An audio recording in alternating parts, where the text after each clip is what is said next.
तथा एक समय दाग्य ऋषि ने पुलस्त्य ऋषि से पूछा कि हे महाराज, पृथ्वी लोक में मनुष्य ब्रह्म इत्यादि महान पाप करते हैं, पराये धन की चोरी तथा दूसरे की उन्नति देखकर ईर्ष्या करते हैं, साथ ही अनेक प्रकार के व्यसनों में फंसे रहते हैं, फिर भी उनको नरक प्राप्त नहीं होता। इसका क्या कारण है?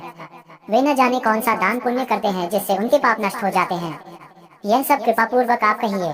पुलस्त्य मुनि कहने लगे कि हे महाभाग, आपने मुझसे अत्यंत गंभीर प्रश्न पूछा है। इससे संसार के जीवों का अत्यंत भला होगा। इस भेद को ब्रह्मा, विष्णु, रुद्र तथा इंद्र आदि भी नहीं जानते, परंतु मैं आपको यह गुप्त तत्व अवश्य बताऊंगा। उन्होंने कहा कि माघ मास लगते ही मनुष्य को स्नान आदि करके शुद्ध रहना चाहिए।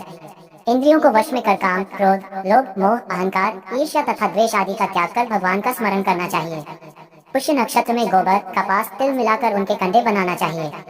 उन कंडों से 108 बार हवन करना चाहिए। उस दिन मूल नक्षत्र हो और एकादशी तिथि हो तो अच्छे पुण्य देने वाले नियमों को ग्रहण करें। स्नानादि नित्य क्रिया से निवृत्त होकर सब देवताओं के देव श्री भगवान का पूजन करें और एकादशी व्रत धारण करें। रात्रि को जागरण करना चाहिए। उसके दूसरे दिन धूप दीप नैवेद्य आदि से भगवान का पूजन करके खिचड़ी का भोग लगाएं। तत्पश्चात पेठा, नारियल, सीताफल या सुपारी का अर्घ्य देकर स्तुति करनी चाहिए। हे भगवान, आप दीनों को शरण देने वाले हैं, इस संसार सागर में फंसे हुओं का उद्धार करने वाले हैं। हे पुंडरीकाक्ष, हे विश्वभावन, हे सुब्रह्मण्य, हे पूर्वज, हे जगतपते, आप लक्ष्मी जी सहित इस तुच्छ अर्घ्य को ग्रहण करें। इसके पश्चात जल से भरा कुंभ घड़ा ब्राह्मण को दान करें तथा ब्राह्मण को श्यामा गौ और तिल पात्र देना भी उत्तम है। तिल स्नान और भोजन दोनों ही श्रेष्ठ हैं। इस प्रकार जो मनुष्य जितने तिलों का दान करता है उतने ही 1000 वर्ष स्वर्ग में वास करता है। 1. तिल स्नान। 2. तिल का उपटन। 3. तिल का हवन। 4. तिल का तर्पण। 5. तिल का भोजन और 6. तिलों का दान। ये तिल के 6 प्रकार हैं।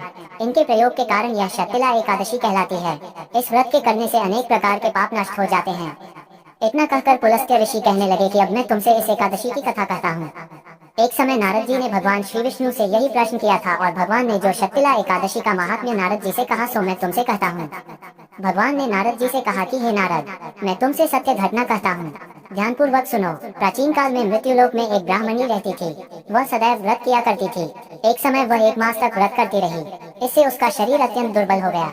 यद्यपि वह अत्यंत बुद्धिमान थी तथापि उसने कभी देवताओं या ब्राह्मणों के निमित्त अन्न या धन का दान नहीं किया था। इससे मैंने सोचा कि ब्राह्मणी ने व्रत आदि से अपना शरीर शुद्ध कर लिया है, अब इसे विष्णुलोक तो मिल ही जाएगा, परंतु इसने कभी अन्न का दान नहीं किया, इससे इसकी तृप्ति होना कठिन है। भगवान ने आगे कहा, ऐसा सोचकर मैं भिखारी के वेश में मृत्युलोक में उस ब्राह्मणी के पास गया और उससे भिक्षा मांगी।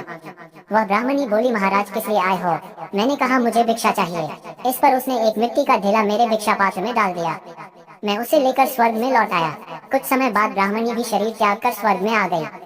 उस ब्राह्मणी को मिट्टी का दान करने से स्वर्ग में सुंदर महल मिला, परंतु उसने अपने घर को इनादि सब सामग्रियों से शून्य पाया। घबराकर वह मेरे पास आई और कहने लगी कि भगवान, मैंने अनेक व्रत आदि से आपकी पूजा की, परंतु फिर भी मेरा घर इनादि सब वस्तुओं से शून्य है। इसका क्या कारण है? इस पर मैंने कहा, पहले तुम अपने घर जाओ, देवस्त्रियां आएंगी तुम्हें देखने के लिए। पहले उनसे शतिला एकादशी का पुण्य और विधि सुन लो, तब द्वार खोलना। मेरे ऐसे वचन सुनकर वह अपने घर गई। जब देवस्त्रियां आई और द्वार खोलने को कहा तो ब्राह्मणी बोली, आप मुझे देखने आई हैं तो शतिला एकादशी का महात्म्य मुझसे कहो। उनमें से एक देवस्त्री कहने लगी कि मैं कहती हूँ। जब ब्राह्मणी ने शतिला एकादशी का महात्म्य सुना तब द्वार खोल दिया। देवांगनाओं ने उसको देखा कि न तो वह गांधर्वी है और न आसुरी है, वरन पहले जैसी मानुषी है।